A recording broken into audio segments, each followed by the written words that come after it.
书接上回，说说天下。平儿修道，不明白，非是我不让你修道。Halo Sobat Sama Kanang, gimana kabarnya? Semoga kalian baik-baik saja ya. Seperti biasa, pada video kali ini kita akan membahas preview cerita Donghua, Renegade Immortal, episode ke-143, yang dimana pada episode sebelumnya, kedamaian Wang Ping hancur saat Taoist petir dari kuil surgawi Guntur datang untuk menangkapnya. Tekanan spiritualnya mengguncang seluruh planet Ranyun, bahkan hampir membunuh Qing Yi. Namun Wang Ping tetap berdiri tenang, hingga akhirnya Wang Lin bangkit dari kehidupan fananya setelah 70 tahun bersembunyi. Dengan satu kata, Wang Lin menghentikan seluruh petir di langit lalu bertarung melawan Taoist petir dalam pertempuran yang mengguncang dunia. Thunder Beast, mantra petir, hingga tungku guntur raksasa dikeluarkan, tetapi Wang Lin tetap menang dan memaksa Taoist petir melarikan diri. Namun setelah pertarungan selesai, Wang Ping akhirnya mengetahui kenyataan pahit bahwa dirinya sebenarnya sudah mati sejak lama dan hanya hidup karena kekuatan ayahnya. Di bawah cahaya senja, tubuh Wang Ping perlahan menghilang menjadi cahaya. Sementara Wang Lin menahan kesedihan dan menyimpan jiwa putranya ke dalam manik penentang surga agar bisa beristirahat dengan tenang. Dan itu merupakan inti cerita pada cerita sebelumnya. Kalau begitu sekarang langsung saja kita masuk ke bagian cerita terbaru.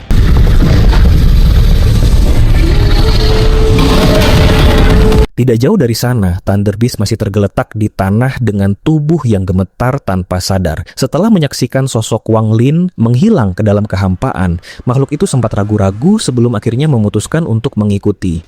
Di dalam kehampaan tersebut, rambut hitam Wang Lin bergerak tanpa henti meski tanpa embusan angin. Tidak ada riak suka maupun duka di matanya, seolah-olah ia telah melihat dan memahami segala sesuatu yang ada di dunia ini. Ternyata, bukan hanya Wang Ping yang telah melewati siklus reinkarnasi, namun Wang Lin sendiri juga mengalaminya. Melalui siklus tersebut, kultivasinya berhasil menembus tahap awal Ascendan hingga mencapai tahap pertengahan Ascendan. Bahkan pemahaman wilayah kekuasaannya telah menerobos ke tahap akhir Ascendan. Dengan batu giok surgawi yang cukup, Wang Lin sangat percaya diri untuk segera bertransformasi menjadi pembangkit tenaga listrik Ascendan tahap akhir yang sebenarnya. Ketika datang ke kultivator Yin dan Yang, sementara saya bisa menang melawan kultivator ilusori Yin, pertempuran akan sangat sulit dan setiap pertempuran akan mengeluarkan energi asal yang berharga. Saat ini energi asal saya sudah mencapai intinya, jadi tidak sedikit pun yang bisa digunakan lagi. Adapun pembudidaya korporeal Yang, saya bukan tandingan. Jika aku bertemu, aku harus segera kabur. Wang Lin mulai merenung dalam perjalanannya. Perbedaan antara langkah pertama dan langkah kedua memang merupakan sebuah celah besar yang tidak bisa disilangkan dengan mudah. Bahkan jika kultivasi fisiknya mencapai tahap akhir Ascendant, tanpa adanya energi asal, ia tetap bukan tandingan bagi pembudidaya Yin dan Yang. Tapi bagaimana saya mendapatkan energi asal? Gumamnya. Wang Lin terus melangkah menuju kehampaan dan dengan cepat menerobos atmosfer menuju tempat boneka langit dan binatang petir miliknya pergi. Di belakangnya, Thunder Beast dari Thunder Celestial Temple masih terus mengikutinya sembari menjaga jarak aman. Di sisi lain, fokus utamanya saat ini adalah mengumpulkan batu giok surgawi dan menemukan cara meningkatkan energi asalnya. Dengan mata yang berbinar tegas, ia menampar tas penyimpanan untuk mengeluarkan kompas bintang, lalu terbang melintasi bintang-bintang di atas cahaya perak, diikuti oleh Thunder Beast yang langsung berubah menjadi sambaran petir. Tak lama kemudian, mata Wang Lin mendadak menjadi dingin saat mendengar suara ledakan di kejauhan. Di sana, Taoist petir berada dalam kondisi yang sangat menyedihkan dengan sambaran petir di tangannya saat bertarung melawan boneka langit, meski terus-menerus didorong mundur. Di sampingnya, Thunder Beast yang segel ketiganya telah dilepaskan terus meraung dan menyerang seperti orang gila menggunakan tanduknya. Melihat kedatangan Wang Lin, keputusasaan di mata Taoist petir semakin menjadi. Ia telah menguras sebagian besar energi teori di tubuhnya. Jika dipaksakan lagi, tingkat kultivasinya akan merosot dan ia tidak akan pernah bisa mencapai tahap korporel Yang. Ditambah lagi, ia sangat ketakutan pada dua sinar energi pedang milik Wang Lin. Namun Wang Lin sudah membulatkan tekad untuk membunuhnya demi mencegah masalah tanpa akhir dari kuil surgawi Guntur. Wang Lin segera melepaskan 7 pedang berharga yang membentuk formasi pedang bintang 7 untuk mengepung musuhnya, sementara boneka penjaga surgawi mendaratkan pukulan oranye dan Thunder Beast menyengat punggung Taoist petir dengan petir. Dalam kondisi terjepit, Taoist petir menghancurkan sebuah batu giok surgawi untuk menciptakan penghalang guntur pelindung. Dari balik penghalang yang bergetar hebat akibat hantaman formasi pedang bintang 7, ia berseru, "Rekan kultivator Shu, saya ceroboh dalam hal ini, tapi mengapa mendorongnya sejauh ini? Saya adalah anggota dari kuil surgawi petir, jadi jika rekan kultivator membunuh saya, Anda akan kesulitan untuk bergerak di dalam sistem bintang surga." Jika aku tidak membunuhmu, aku masih akan kesulitan untuk bergerak di sistem bintang All Heaven, jawab Wang Lin dengan suara dingin. Ia langsung mengeluarkan bendera 1 miliar jiwa selebar 30 kaki yang mengeluarkan ratapan pengguncang jiwa. Segera fragmen jiwa yang tak terhitung jumlahnya keluar dan menyatu menjadi 3 jiwa utama tertinggi. Kilin hitam besar yang ganas, raksasa hitam setinggi 30 kaki dengan aura pekat, dan jarum hitam kecil yang hampir tidak terlihat yang merupakan manifestasi dari jiwa keempat yang misterius. Bunuh, perintah Wang Lin. Ketiga jiwa utama tersebut langsung menyerbu penghalang bersama boneka dan Thunder Beast.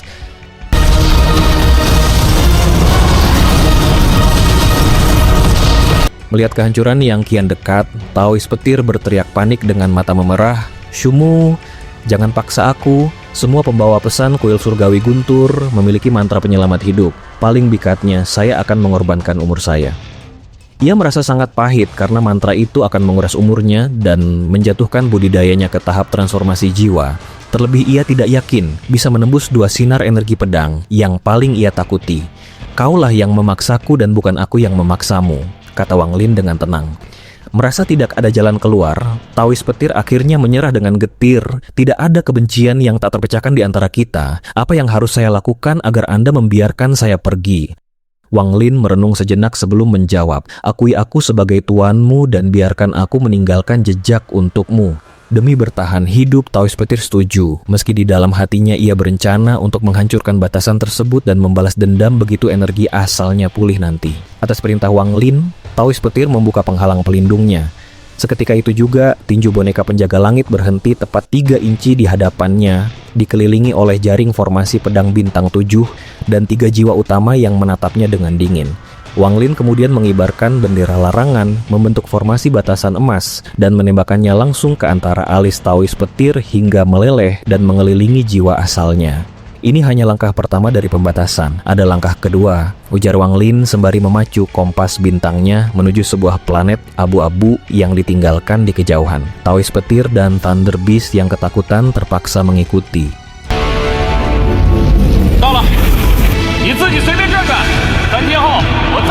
Setelah mendarat di planet yang dipenuhi badai dan gas mematikan itu, Wang Lin menghentakkan kakinya ke tanah untuk menciptakan jurus jurang, lalu menggunakan energi pedang untuk mengukir sebuah gua besar dengan 4 ruangan dan aula utama.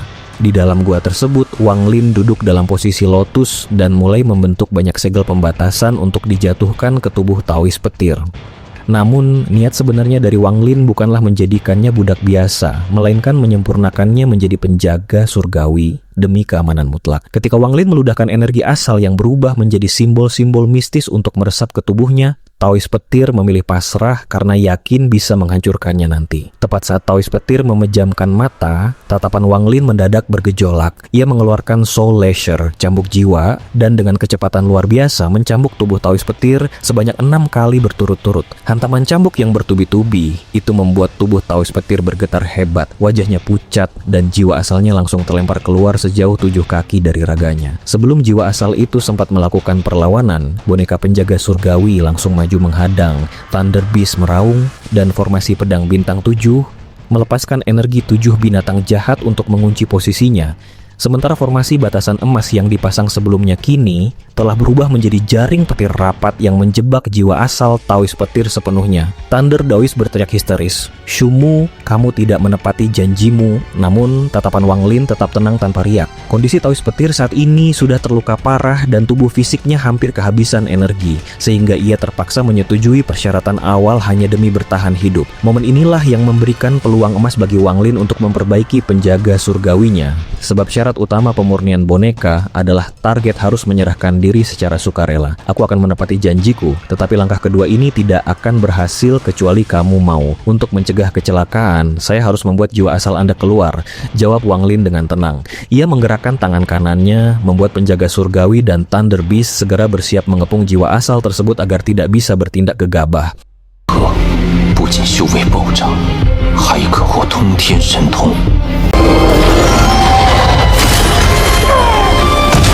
Tanpa memedulikan tatapan suram penuh selidik dari sang jiwa asal, Wang Lin mengambil tas penyimpanan musuhnya, lalu meludahkan energi asal baru untuk membungkus tubuh raga Taois petir. Seiring berjalannya waktu, Wang Lin terus-menerus memuntahkan energi asal laksana sambaran petir yang meresap ke dalam raga tersebut. Dalam beberapa hari saja, tubuh Taoist petir layu drastis hingga menyusut tinggal kulit dan tulang.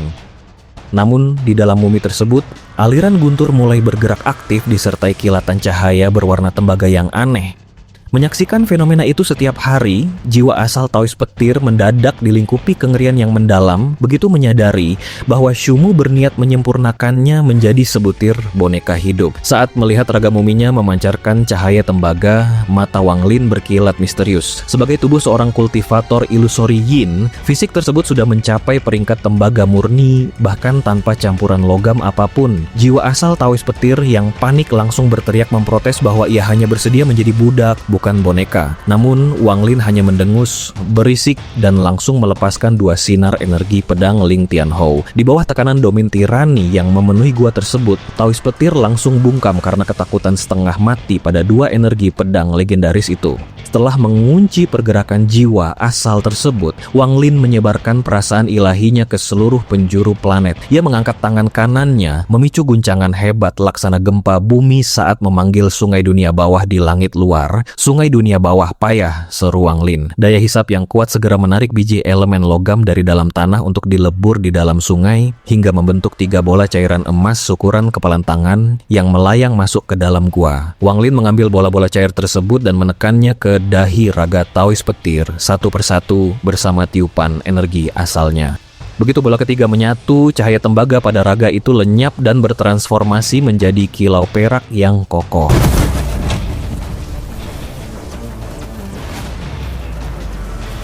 Kelas perak, gumam Wang Lin puas. Ia kemudian menatap jiwa asal Taoist petir dan memberi penawaran dingin. Jadilah boneka saya selama 3000 tahun dan saya akan memberi Anda kebebasan. Bagaimana dengan itu? Lagi pula, mantra penyelamat hidupmu tidak akan lebih cepat dari energi pedangku. Menyadari tidak ada peluang menang melawan 2 energi pedang, Taoist petir akhirnya terpaksa menerima nasibnya.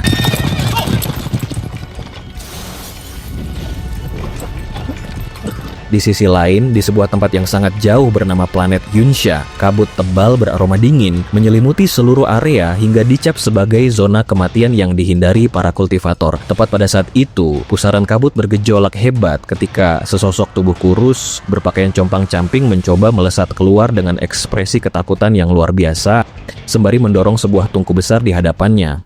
Sosok kurus tersebut tidak lain adalah si keserakahan.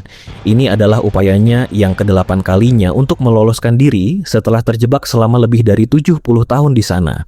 Namun, tepat saat rasa gembira muncul karena hampir mencapai tepi kabut, sebuah tentakel panjang melesat dengan kecepatan tak terbayangkan dari kedalaman planet Yunsha, melilit tubuh kurusnya dan menyeretnya kembali ke bawah tanpa ampun. Dalam keputusasaan yang mendalam di tengah kabut tebal, keserakahan menjerit penuh dendam dalam hatinya, menyalahkan Wang Lin atas nasib sialnya yang terdampar di planet mengerikan ini. Aku telah mencari harta karun sepanjang hidupku, dan aku tidak berpikir hal seperti ini akan terjadi. Wang Lin, ini semua karena kamu. Jika Anda tidak datang ke sistem bintang All Heaven terkutuk ini, bagaimana orang tua ini bisa dikirim ke sini? Jika saya tidak dikirim ke sini, bagaimana saya bisa memasuki planet yang menakutkan ini? Setengah tahun kemudian, sebuah ledakan teredam tiba-tiba bergema hingga membuat gua, tempat persembunyian Wang Lin, runtuh. Seluruh planet yang ditinggalkan itu menggigil sedikit sementara debu pekat memenuhi langit bagai kabut tebal. Dari balik awan debu tersebut, Wang Lin berjalan keluar dengan kening mengkerut, diikuti oleh sesosok boneka kurus yang tangannya terus memancarkan kilatan petir yang tak terhitung jumlahnya. Ternyata meskipun Taoist petir pada akhirnya memilih untuk berkompromi, Wang Lin tetap meremehkan tingkat kegagalan dalam proses penciptaan penjaga surga. Bahkan dengan bantuan pengorbanan Thunder Beast dari kuil surgawi, ritual tersebut tetap berakhir gagal. Penjaga surgawi kelas rendah memiliki kekuatan setara puncak pembudidaya langkah pertama. Namun karena saya menambahkan hantu surgawi sebelumnya, ia bisa mencapai kekuatan ilusori yin. Untuk yang kedua ini, saya menggabungkan kultivator ilusori yin dan Thunder Beast dengan harapan menghasilkan kelas menengah. Tapi sayangnya tetap gagal, desah Wang Lin dalam hati. Meskipun demikian, Wang Lin segera menenangkan kembali hati Dao-nya yang sempat gelisah akibat kegagalan tersebut. Sambil menatap mumi di belakangnya, ia bergumam, bukannya aku tidak mendapatkan apa-apa. Sebab pada detik-detik kritis kegagalan di langkah ketiga, yaitu pemurnian jiwa asal, ia dengan tegas memotong jiwa asal Taoist petir yang kehilangan kesadaran dan memundurkan prosesnya kembali ke langkah pertama. Alhasil, ia kini memperoleh tubuh kelas perak puncak yang kokoh dari sisa penjaga surgawi yang tidak lengkap tersebut. Walaupun tenaga ini tidak dapat menggunakan mantra apapun, fisiknya sangatlah kuat. Saat ini, karena jiwa asal Wang Lin belum bisa meninggalkan tubuhnya sendiri, ia hanya mampu menggunakan indera ketuhanan untuk memerintahkan boneka itu melakukan gerakan sederhana seperti pukulan tadi. Namun kontrol terbatas ini belum bisa diaplikasikan dalam pertempuran akibat adanya penolakan dari sisa-sisa jiwa asal Taois petir. Wang Lin pun menyimpan penjaga surgawi kedua itu ke dalam tasnya dan berjalan kembali ke gua. Saya harus meningkatkan level kultivasi saya agar sesuai dengan domain saya, gumam Wang Lin setelah duduk kembali dalam posisi lotus. Di dalam gua tersebut, 3 jiwa utama dan formasi pedang bintang 7 telah disingkirkan. Namun 2 sinar energi pedang Ling Tianhou masih melayang memancarkan suara siulan samar. Ditemani boneka penjaga surgawi pertama dan Thunder Beast miliknya yang tergeletak pasrah dengan segel ketiga yang terlepas. Selama 6 bulan ini, reaksi Thunder Beast di luar dugaan. Makhluk itu patuh pada perintah Wang Lin dan tidak menunjukkan tanda-tanda melakukan serangan balik meski wujudnya kini membesar 3 kali lipat dengan tanduk perak yang mulai dipenuhi guratan emas. Akan tetapi, ada satu perintah yang mutlak ditolaknya. Ia tidak mau kembali ke dalam kereta perang maupun kantong penyimpanan. Setelah sempat saling menatap dengan Wang Lin, seolah memiliki kecerdasan jiwa yang nyata, binatang itu menggeram, berubah menjadi kilatan petir, lalu melesat pergi meninggalkan gua untuk beberapa hari seperti biasanya. Di sisi lain, setelah menarik kembali 2 energi pedang Ling Tianhou dan menugaskan boneka, pertamanya berjaga di pintu gua, Wang Lin mulai memeriksa tas penyimpanan milik Taois petir yang kini sudah kehilangan pemiliknya. Di antara tumpukan barang keperluan sehari-hari, ada 4 benda khusus yang menarik perhatiannya. Barang pertama adalah sebuah batu giok berukir hiasan Thunder Beast, perkasa bertanduk emas dengan rune misterius di bagian belakangnya. Ketika Wang Lin mencoba memeriksa giok, tanda utusan kuil surgawi itu, seberkas petir pelindung berkekuatan guntur surgawi murni keluar untuk memblokade akal ilahinya. Bagi pembudidaya lain, petir ini adalah penghalang mutlak. Namun bagi Wang Lin yang pernah melahap naga guntur kuno, hal ini tidak ada artinya. Dengan memicu guntur di dalam jiwa asalnya, ia dengan mudah menerobos petir tersebut dan melihat isinya. Mata Wang Lin seketika membelalak karena giok itu menyimpan 2 mantra legendaris. Mantra pertama adalah Furnace menjadi dunia, tungku menjadi dunia, sebuah teknik memukau yang mengintegrasikan energi asal untuk membentuk tungku pemurni dunia, meski membutuhkan tingkat kultivasi minimal Illusory Yin untuk menggunakannya.